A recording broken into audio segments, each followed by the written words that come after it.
बोलती पुस्तके. ज्यांना वाचनाचा नाद त्यांना बोलती पुस्तके घाली साद. आमचं चॅनल सबस्क्राईब करा आणि सबस्क्राईब करायला इतरांनाही सांगा. नमस्कार श्रोते मित्र हो. बोलती पुस्तके सादर करत आहे लेखिका नीलम मानगावे लिखित कादंबरी सोन्या. प्रकरण पहिले. सकाळपासून पाटलांच्या वाड्यात धावपळ सुरू झाली होती. तब्बल 35 वर्षानंतर घरात बाळराजानं आगमन केल्यामुळं पाटलांच्या आनंदाला आसमान ठेंगणं झालं होतं. काय करू आणि काय नको असं त्यांना होऊन गेलं होतं. लग्नाला 10 वर्ष झाली तरी सुनेची कुस उजवत नव्हती म्हणून पाटलांची झोप उडून गेली होती. पण उशिरा का होईना चिमण्या बाळानं हजेरी लावली होती. त्यामुळं त्यांनी बारशाचा दणका उडवून दिला होता. सकाळपासून स्पीकरनं सूर धरला होता. बँडच्या ताफ्यानं अंगणात नव्या जुन्या गाण्यांचा फेर धरला होता. पहाटेपासूनच जेवणाचा दरवळ गल्ली गल्लीतून अवखळ कोकरासारखा हुंदडत होता. जिलबीचा वास नाकात शिरताच गावकऱ्यांच्या पोरासोरांच्या तोंडाला पाणी सुटत होतं. पोरांची वानरसेना वाड्यातून उड्या मारत होती. नामकरणाचा मुहूर्त 11 वाजतानाचा असल्यामुळे 9 वाजल्यापासूनच बायकांची ये-जा चालू झाली होती. बँडचा आवाज, स्पीकरचा धुमाकूळ आणि बायकांची बडबड यामुळं वाड्याला एखाद्या जत्रेचं स्वरूप आलं होतं. मध्येच बाळाचं रडणं, एखाद्या बाईचं खेकसणं जत्रेत विरून जात होतं. बघता बघता 11 वाजले. बायकांनी वाडा फुलून गेला. फुलांनी सजवलेल्या पाण्याभोवती बालगोपाळांचा गरडा पडला.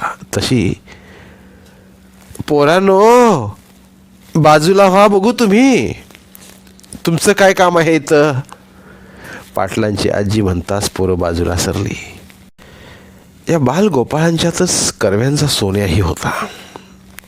11-12 वर्षांचा सोन्या. दिसायला एखाद्या राजपुत्रासारखा सुरेख होता. पण राजपुत्राचा रुबाब त्याच्यात नव्हता. एखाद्या गरीब केविलवाण्या पोरासारखा तो बापडा वाटायचा. त्याला पाहताच बिचारा अशी भावना नकळतच पाहणाऱ्याला स्पर्शून जायची. पण वरकरणी बिचारा दिसणाऱ्या सोन्याच्या अंगात मात्र नाना कळा होत्या. 4 मुलांसारखा तो नॉर्मल नव्हताच. अचाट कल्पनाशक्ती त्याच्या डोक्यातून उसळी मारायची. नको ती साहस करायला त्याला भाग पाडायची. आत्ताही पहा ना, बाजूला झालेल्या मुलांना पुढचं काही दिसत नव्हतं, पण ती सगळी मुलं राहिल्या जागेवरूनच टाचा उंचावून पाहण्याचा प्रयत्न करत होती. फार तर एखाद दुसऱ्यानं बायकांच्यात घुसून आत प्रवेश मिळवला होता. अगदी चक्रव्यूह भेदून गेल्यासारखा आत पाळण्याजवळ जाऊन उभारला होता. पण गर्दीत सापडल्यामुळे कुठून आत घुसायची बुद्धी झाली अशा नजरेने इकडे तिकडे पाहत होता. मात्र सोन्या बाजूला असल्या पोत्यांच्या थप्पीवर चढून एखादा गडकोट किल्ला सर केल्याच्या आविर्भावात विजयी मुद्रेनं सगळीकडे पाहत होता. आता त्याला पाळणा स्पष्ट दिसत होता. त्यामुळं भान हरपून तो नाव ठेवण्याचा सोहळा पाहत होता. बाजूला उभ्या असलेल्या बाळाच्या आईला पाहताच एक विद्युत लहर आपल्या अंगातून पळाल्याचा त्याला भास झाला. हिरवा गार शालू नेसलेली, अलंकाराने नटलेली माझी आई अशीच माझ्या बारशा दिवशी पाळण्याजवळ राहिली असेल का? माझा सोहळाही असाच झाला असेल का? स्पीकर लावला असेल का? बँड वाजला असेल का? जिलब्या केल्या असतील का? अशा सगळ्या बायका माझ्याही पाळण्याभोवती जमल्या असतील का? अनेक प्रश्नांनी त्याच्या बालमनाभोवती पिंगा धरला. त्या प्रश्नातच तो अडकून पडला. पुढचं दृश्य दिसेनाच झालं. सोन्या उतर खाली, चल जेवायला. विजयानं मारल्या हाकेने सोन्या भानावर आला. पाळण्याभोवतीची गर्दी हटली होती. पाळणा रिकामाच होता. पाळण्यातला बाळ त्याच्या आईच्या मांडीवर होता. तिने त्याला आपला पदराखाली घेतलं होतं. सोन्या वेड्यासारखा पाहत राहिला. चल की सोन्या. विजया पुन्हा खेकसतात सोन्या दचकला. आज आपल्याला असं का होतंय हेच त्याला समजत नव्हतं. बाळाच्या आईसमोरून त्याला उठावसंच वाटत नव्हतं. जणू त्याचे पाय तिथे खेळले होते. एखाद्या अधाशासारखा तो बाळाकडे आणि त्याच्या आईकडे पाहत होता. त्याची मनस्थिती भारल्यासारखी झाली होती. चला रे, कोण कोण जेवणार आहे, जेवायला बसा. पाटील आजोबा म्हणता सोन्या आणि विजया पंक्तीला जाऊन बसले. पानं वाढता सोन्याने जेवायला सुरुवात केली. त्याने जेवणावर यथेच्छ ताव मारला. अगदी गळ्याशी येईपर्यंत त्याने जिलब्या चिरचवल्या. बँडवाल्यांची पंगत उठेपर्यंत दुपारचे 4 वाजले. हळूहळू बायका आपापल्या घरी गेल्यामुळे वाड्यातली वर्दळ कमी झाली. बरेच पाहुणे 6च्या एसटीने निघून गेले. बघता बघता सूर्याने आपला पिसारा गोळा करून घेतला. भरजरी पिसारा सावरत तो आपल्या घरी निघून गेला. पण सोन्याचं काही हलायचं चिन्ह दिसत नव्हतं. तो आपला इथं तिथं राहत वेळ मारून नेत होता. लहान असल्यामुळे त्याच्याकडे असं कुणाचं लक्षही नव्हतं. सूर्याने आपला भरजरी शेला सावरताच अंधाराने हळूहळू आपली तलम काळी शाल पसरवायला सुरुवात केली. आधीच वाड्यात उजेड कमी आणि त्यात अंधाराने आपली शाल अलगद पसरवल्यामुळे खूपच अंधार पडला आणि दिवा लावून अंधार सरायच्या आतच अंधाराचा फायदा घेऊन सोन्या पोत्यांच्या थप्पी मागे जाऊन लपला. तो अजून तिथे जाऊन बसतो न बसतो तोच, अरे बटन दाबा कुणीतरी, अंधार किती पडला हा. आजी म्हणताच कुणीतरी दिवा लावला. प्रकाश पसरला. दिव्याच्या उजेडात खोली भरून गेली. पण भरल्या खोलीतला प्रकाश काही पोत्यांच्या थप्पीमागे जाऊन पोहोचत नव्हता. त्यामुळे सोन्या तिथे निश्चिंत होता. टन टन टन टन घड्याळाने 7 टोल दिले. तसा सोन्या मनात म्हणाला, अरे बापरे, आता 7 वाजले. म्हणजे ही माणसं झोपायला अजून 4-5 तास तरी पाहिजेत. 4-5 तासात आपल्याला झोप लागली तर, पण आपण झोपून कसं चालेल. छे छे, आपण झोपायचं नाही. झोप तरी कुठं लागणार आहे म्हणा. या डासाने नुसतं भंडावून सोडलंय. 4-5 तासात या डासाने खाऊन टाकलं नाही म्हणजे मिळवलं. आपल्याच विचारांनी त्याला हसू आलं. डास कुठं माणसाला खाऊन टाकतात. फार तर अंगावर पुरळ उठतील. खाजवून खाजवून अंगाची कातडी सुलिली जाईल, इतकंच. यापेक्षा काही होणार नाही. एवढं तर आपल्याला सहन केलंच पाहिजे. एका ठिकाणी बसून बसून पाय अवघडले होते. पायात मुंग्या येत होत्या. डासाने हैराण करून सोडलं होतं. त्याला स्वतःचाच राग आला. फुल पॅन्ट फुल शर्ट घातला असता तर डासांचा एवढा त्रास तरी झाला नसता. पण आपण मुद्दामच हाफ पॅन्ट आणि हाफ शर्ट घातल्याचा त्याला राग आला. खरं म्हणजे त्याला फुल पॅन्ट शर्टच घालायचा होता. पण ऐनवेळी आई म्हणाली, सोन्या, परवा घातलेली पॅन्ट आणि नवा शर्टच घाल. आणि तिथंच माशी शिंकली. इच्छा असूनही आईचं ऐकायचं नाही म्हणून त्यानं हट्टानं दुराग्रहानं जुनी हाफ पॅन्ट घातली होती आणि वरही जुना शर्ट घातला होता. त्याने घातलेले कपडे पाहताच, अरे नवे कपडे घालायचे नाहीत का, त्याची आई म्हणाली. पण घातले असते, पण तू आलीस ना मध्ये मांजरीसारखी आडवी. तोंडातल्या तोंडात पुटपुटत तो बाहेर पडला होता. आता डास सावतानाही त्याला आईचाच राग आला. ती मध्ये बोलली नसती तर आपण पॅन्टच घातली असती. थोडे तरी डास कमी चावले असते. हातवारे करून डासांना हाकलता हाकलता तो दमून गेला. एवढ्यात हातावर काही चढत असल्याची त्याला शंका आली. बोटाने स्पर्श करताच मुंगीसारखं त्याच्या हाताला काहीतरी लागलं. झालं, आता मुंग्या चावू लागल्या तर मग इथून पळ काढायला हवा. पण 8-8:30 वाजता पळणार तरी कसे. कुठून आलास, आतापर्यंत कुठं होतास असं कोणी विचारलं तर काय सांगायचं. आजी तर पोत्यांच्या पुढच्या बाजूलाच पोतं टाकून त्यावर पडली आहे. मग तिच्यासमोरून जायचं कसं. बोटांच्या चिमटीत पकडलेली मुंगी तळ हातावर ठेवताना त्याच्या मनात विचार आला, अरे छा, मुंग्या पण आता टणक झाल्यात की. त्याच्या मारी खाऊन खाऊन सुटल्यात नुसत्या. पोत्यांच्या फटीतून झिरपलेल्या उजेडाच्या रेषेसमोर त्याने आपला तळवा धरला, तर हातावर ज्वारी खाऊन खाऊन टम्म फुगलेली काळी नुशी. अरे बापरे, नुशा. आता या नुशा अंगावर चढू लागल्या की पंचायतच आहे आपली. एवढ्यात त्याच्या पायावरून उंदीर पळून गेला आणि ओरडता ओरडता त्याने आपला तळवा तोंडावर दाबून धरला. मात्र पायावरचा उंदीर झाडताना भिंतीकडला सरकवलेली काठी कलमडली आणि त्याचा आवाज झाला. तशी काय उंदराने तरी ताळ सोडला आहे म्हणून आजीने आपली काठी पोत्याखालच्या गणवंची खालच्या पोकळीत फिरवली. काठी त्याच्या पायावर आपटली. झटक्यात त्याने आपला पाय वर घेतला आणि सरसरून उंदीरही आजीच्या पुढून पळून गेला. उंदीर पळून जाताच आजी निवांत झाली. बसल्या जागी लवणली. दिवसभराच्या दमछाकीमुळे ती घुरूही लागली. आजी घुरू लागल्यामुळे सोन्याचा जीव जरा भांड्यात पडला. टन टन टन टन घड्याळाने 10 टोल दिले. अरे बापरे, 10 वाजले. कधी झोपायची ही माणसं. चुकलंच आपलं. आज आपण इथं राहायला नको झालं होतं.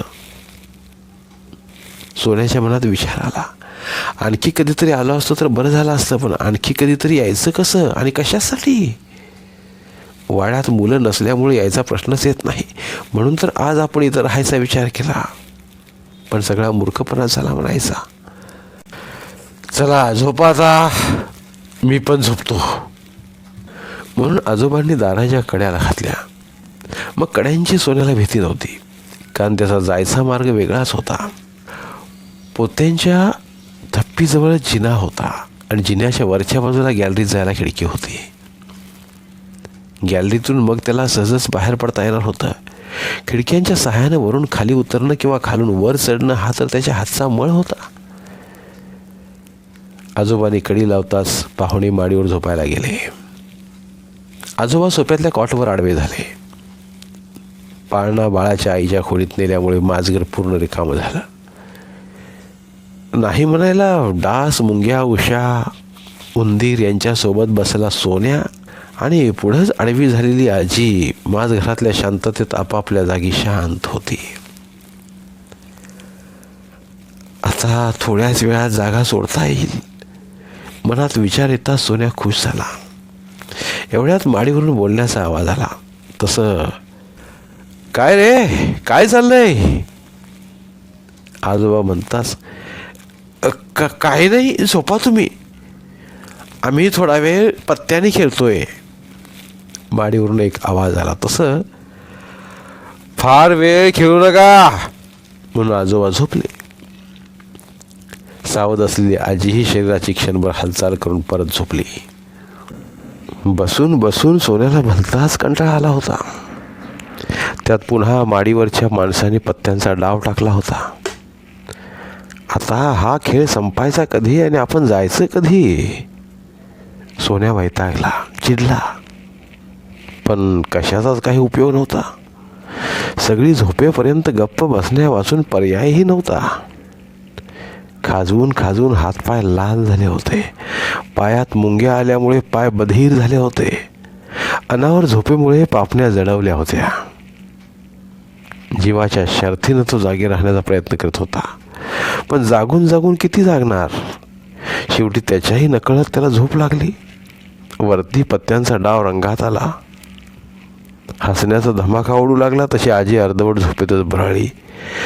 मेल्यानो, झोपा की आता. उद्या पडशीला 10 वाजेपर्यंत तोंड उघडून. आम्हाला झोपून चालतंय भाई. झोपा आता गुमान. अहो जरा हाळी द्या पोरांना. पाटलांना आजी म्हणताच खाकरून पाटील आजोबांनी पोरांना हाकारलं. अनिशा, झोप आता, सकाळी लवकर शेतावर जायचं आहे. झोपतो झोपतो, झालंच म्हणता म्हणता पुन्हा डाव रंगला. घड्याळाचे 2 टोल झाले तसे एक एक लवंडू लागले. शेवटी दिवा विझवून अनिशाही झोपली. किती वेळ गेला कोण जाणे. सोन्यासह सगळा वाडा गाढ झोपेच्या अधीन झाला. घर शांत झोपलं की बाळानं उठायचं. हे तर बाळराजांची जन्मजात खोड. मग हे बाळ तरी का झोपावं.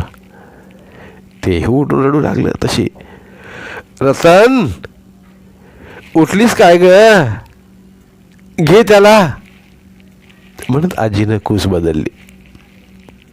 बाळाच्या आवाजाने सोन्याही जागा झाला. क्षणभर त्याला काही समजलंच नाही. आपल्याला हलता का येईना, उठता का येईना हेच समजेना. पण क्षणभरातच आपण कुठं आहोत हे लक्षात येताच तो सावध झाला. बाळ झोपायची वाट पाहू लागला. 15-20 मिनिटातच बाळ झोपला. सोन्या सावध झाला. आता उठायला हवं होतं. किती वाजले हे काही कळायला मार्ग नव्हता. तरी 10च्या टोल्यानंतर आपल्याला झोप लागली. पाहुण्याने पत्त्यांचा डावही टाकला होता. म्हणजे 12 तरी वाजून गेले असतील. सोन्याने आपल्या मनाशीच वेळेचा ताळा लावला. बाळ झोपल्यानंतरही 5-10 मिनिटे चाहूल घेत तो स्तब्ध बसून राहिला. सगळे गाढ झोपेत होते. कोणाचीच हालचाल होत नव्हती. तरी धोका नको म्हणून तोंडाने आवाज काढून त्याने कानोसा घेतला. कुणाची झोपमोड झाली नव्हती. म्हणजे सगळ्यांच्याच निद्रेची ब्रह्मानंदी लागली होती. आता धोका नाही याची मनाची खून पडता सोन्याने आपली जागा सोडली. पाऊल न वाजवता तो पोत्यांच्या सांदरीतून बाहेर पडला. हळूहळू पुढे येऊन खुंटीला अडकवलेल्या पॅन्टच्या खिशात हात घालून पैशासह हाताला लागलेल्या वस्तू त्याने आपल्या खिशात घातल्या. पुढच्याच खुंटीवर आणखी 2 पॅन्टी होत्या. त्यांचाही त्याने खिसा साफ केला. एवढ्यात त्याच्या दृष्टीला देवळीत ठेवलेली पर्स पडली. तशी ती पर्स उघडून आत हात घालणार तोच आजोबांच्या खाकरण्याचा आवाज आला. तसा पर्स घेऊनच तो पोत्यामागे आला. पर्समधले पैसे आपल्या खिशात घालून ती पर्स त्याने तिथेच टाकून दिली. खाकरल्यानंतर पुन्हा आजोबांना झोप लागल्याची खात्री पडताच तो पुन्हा बाहेर आला. आता जिन्यावरून जाऊन खिडकीतून बाहेरच्या गॅलरीत जाता आले की रस्त्यावर उतरणं एकदम सोपं होतं. पण खिडकीपर्यंत जाऊन गॅलरीत उतरणंच अवघड होतं. पण अवघड गोष्ट करून दाखवण्यातच सोन्याला मजा वाटायची. आवाज न करता तो जिना चढू लागला. पण कशी कोण जाणे जागी झाली आजी कोण आहे म्हणाली. तसा क्षणभर घाबरला सोन्या. उंदीर उंदीर म्हणाला. तशी मेल्या उंदरांनी वैताग आणला आहे म्हणत आजी परत झोपली. आलेलं हसू दाबत सोन्यावर गेला. सराईतपणे खिडकी चढला आणि मांजराच्या पावलाने त्याने अलगद गॅलरीत उडी मारली. या कानाचा त्या कानाला पत्ता लागला नाही. तरी आजी पुन्हा कोण आहे म्हणाली. तसं काय सारखी कोण आहे लावलीस. झोप आता शांत. कोण नाही, उंदीर नाही तर मांजर असेल. आजोबा म्हणताच अहो जिन्यात पावलांचा आवाज आला. आता झोपतीस काय मुकाट्यानं. आतला आवाज आणि त्या पाठोपाठ माझ घरात लावल्या दिव्याची जिन्यातून वर आलेली त्रीप दिसता सोन्या घाबरला. काही एक विचार न करता शेवटी त्याने जमिनीपासून 15 फूट उंच असल्या गॅलरीतून खाली उडी मारली. रफकन आपटल्यामुळे क्षणभर त्याच्या संवेदना बधिरल्या. पण गोंजाराला त्याच्याजवळ वेळ कुठे होता. कोणी पाहायच्या आत त्याला तिथून पळ काढायचा होता. क्षणभरातच सावरून चड्डी झटकून तो पळत सुटला. पळून आल्याचं स्पष्ट दिसत होतं. एकमेकांकडे पाहून सोन्यानंच गॅलरीतून उडी मारल्याची सर्वांनी मान हलवली. क्षणभर थांबून मग पवनने सोन्याला हाक मारली.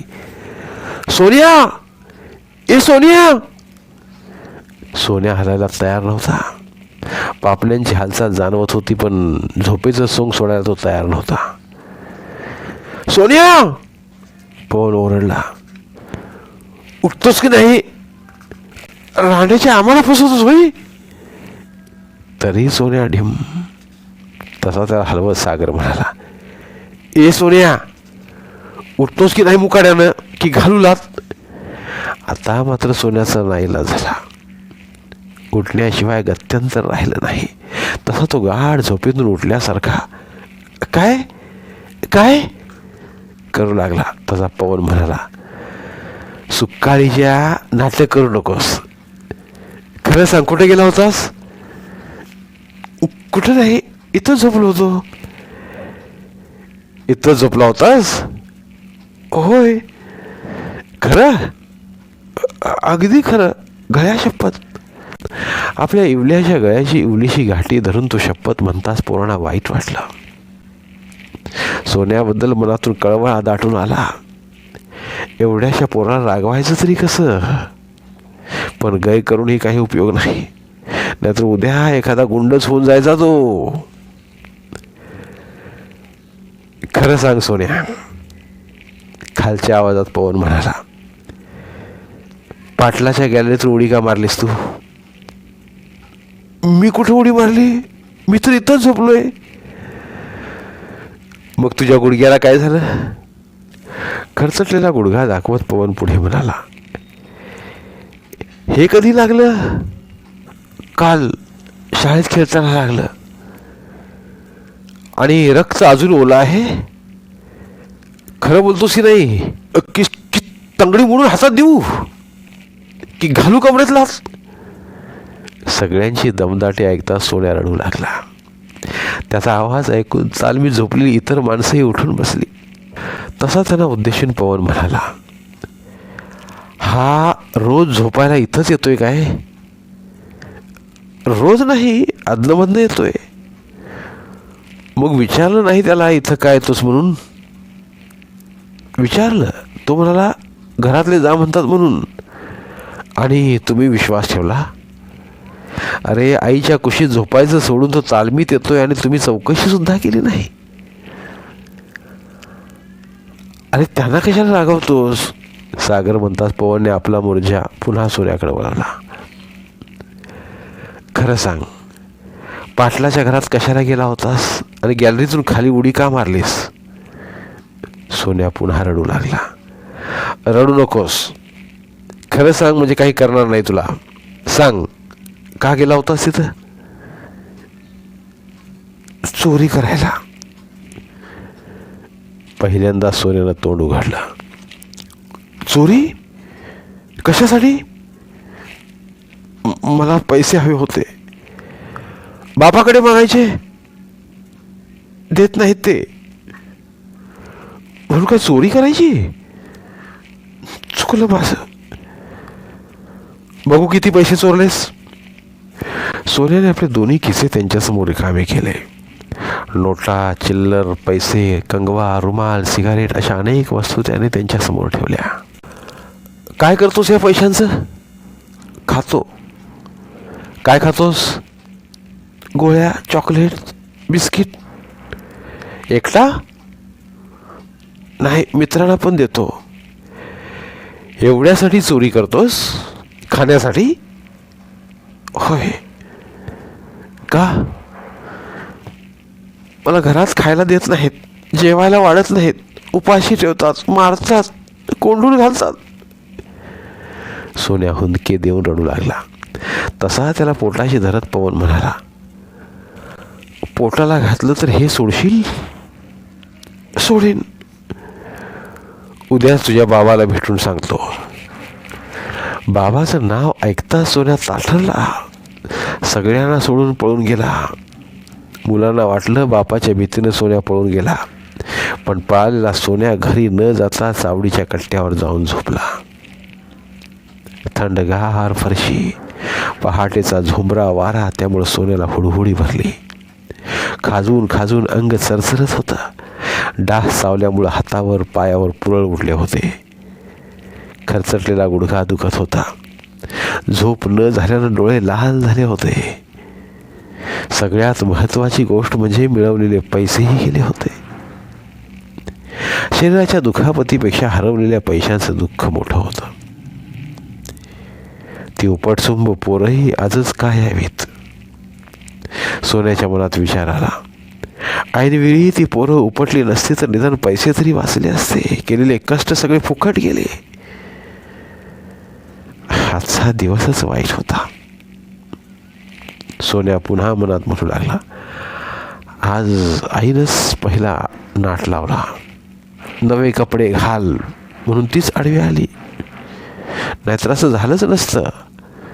जिथं तिथं मध्ये ती. हिच्यामुळेच असं होतंय, हिच्यामुळेच आपली वाट लागली. विचारांचा डोंब त्याच्या मनात उसळला. अंगाखालची थंड फरशी, झोंबऱ्या वाऱ्याने धुडगुडणारी थंडीही त्याच्या वैचारिक डोंबाला शांत करू शकली नाही. सोन्याची चुळबुळ वाढली. त्याने हातावर हात घासले. हाताची घट्ट घडी घालून ती छातीवर घट्ट धरली. तरी अंगात ऊब येत नव्हती. शेवटी पोटात पाय घेऊन दोन्ही हातांचे गुंफलेले तळवे आपल्या चिमुकल्या मांडीत खुपसून तो पडून राहिला. कंटाळून कंटाळून शेवटी कधीतरी त्याला झोप लागली. पहाटे उठलेल्या चावडीच्या शिपायाने आपली चादर त्याच्या अंगावर टाकली होती. त्यामुळे तर त्याच्या झोपेला आणखीनच उबदार गुंगी आली. त्या गुंगीतच त्याच्या भोवती वेगवेगळ्या स्वप्नांनी फेर धरला. धन्यवाद. उर्वरित कादंबरी पुढील भागात.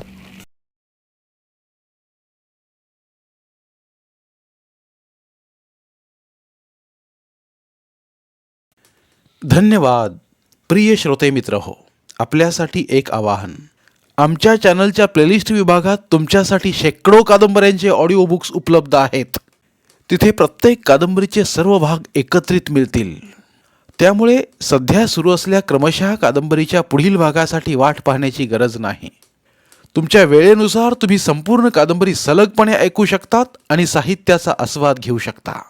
कृपया आमच्या चॅनलच्या होमपेजवर जाऊन प्लेलिस्ट चेक करा आणि तुमची आवडती कादंबरी निवडा. धन्यवाद.